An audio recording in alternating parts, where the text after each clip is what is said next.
During the track and field, when they pronounced their name, they were trying to cut it short.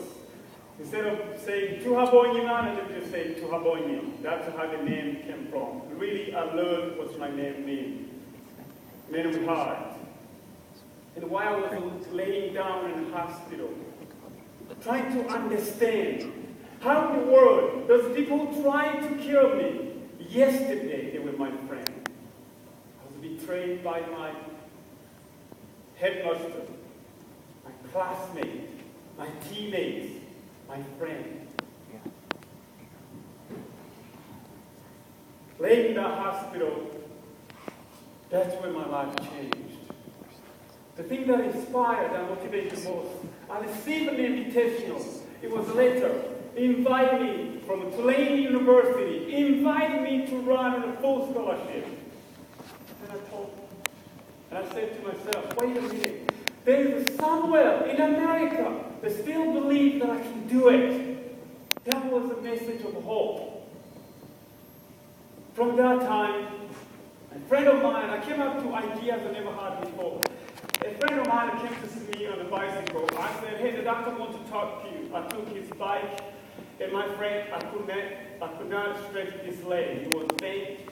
For some of you who see my leg, you see a lot of scars in the knee. I could not stretch it out. But I told the man to go see the doctor so I can hop on a bicycle. So I hopped on a bicycle, I stretched it out, and here it is. I was able to start moving, starting a therapy. 1996, I made a team to come to run the Olympics. Even though it was very hard, my friend, I chose to forgive. Those people tried to cause such pain in order to move on. It was not easy. It was really hard. Running has helped me. Running becomes my therapy. It's my freedom. It's everything. When I run, my mind is free. If you can, and I know some of you might heard it from your teacher, your mom, your parents, your coach, you can run, you can do this. Always listen to your parents. Always listen to your teacher. They know what they're talking about. I am here today because I was able to listen to my teachers, my parents, my mom. I still call my mom every day. And one of the things that inspired the most was the coach. When I was 13 years old, I won a race. It was a 5 miles. The school was trying to select the cross-country team. I won. I was so small, my friend. And I won the race. When I won the race, the coach came up to me and he said, son, you can be the best. Not only here, but all over the world. To me, I had to be frank with you. The world was my school. We didn't have a district meet. We didn't have regional meets. We didn't have a TV. We didn't have a computer where I could search my competition. The world was my school. But every day that I'm ready to compete, the coach is talking to me. You can be number one. You can do it. Really, it has helped me to become who I am today. I have to share with you some of the things that bring me joy. When I first moved here, I graduated from Abilene Christian University. I moved to Austin, Texas. Actually, the first race that I did was in June of 2001. There was a 5K here somewhere in Dripping Spring. I came here to do that race.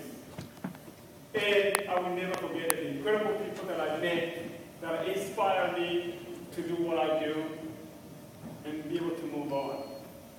I was able to create a foundation. And this foundation is to bring clean water to people in Burundi where I grew up.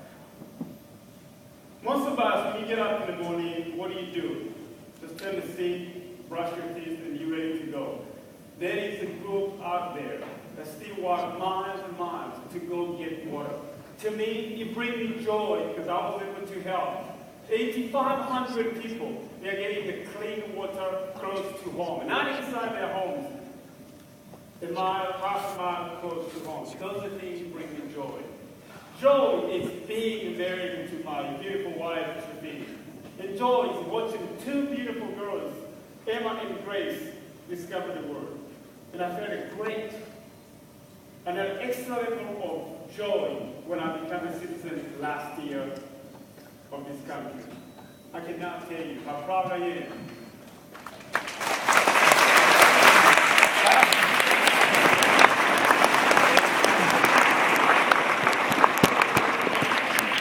You don't have an idea what it meant to me.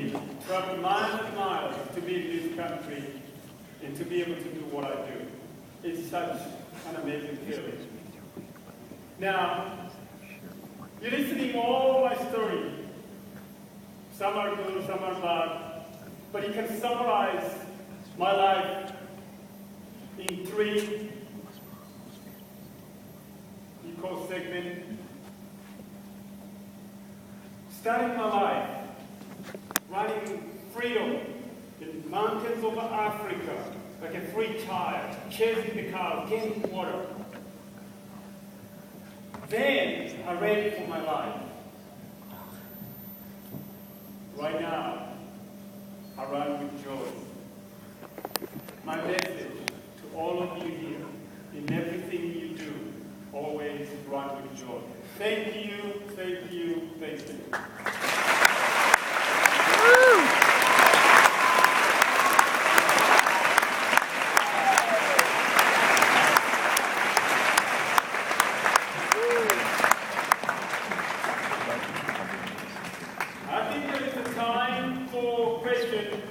Any question you might have, I am here. And I also was told that if you have a book, this is a chance later on to autograph your book. You have the book to be a chance to autograph. I don't know at the time, I don't want to spread your rumor. You have to, that's what I was told. So, questions now.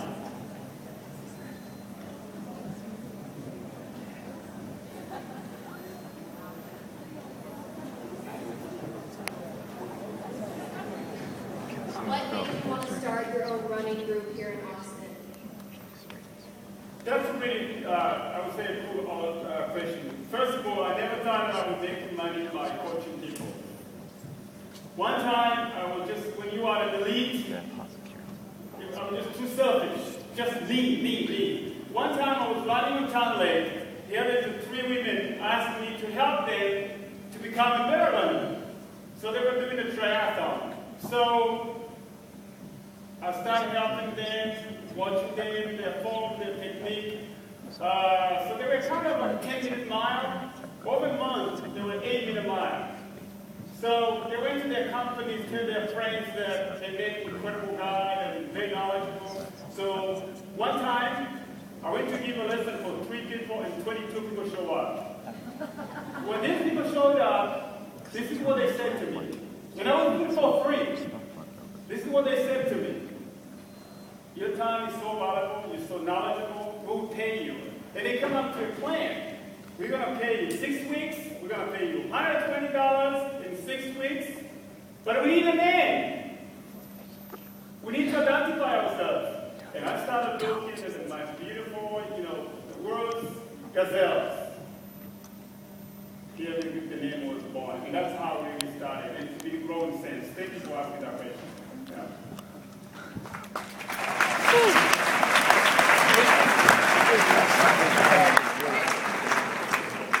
You got to carry the torch in the Olympics, and I just want to know if you have any more dreams or goals that you're working towards.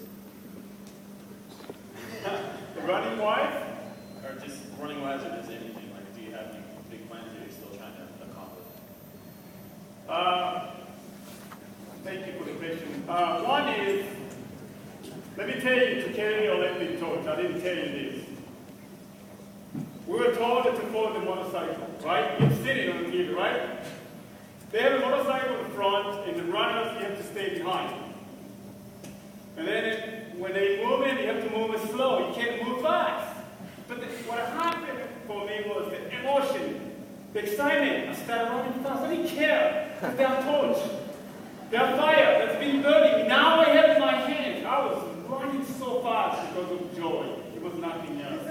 So really, my running, I would say my running kind of competition, elite level is kind of over. I'm getting old and I'm involved in so many things.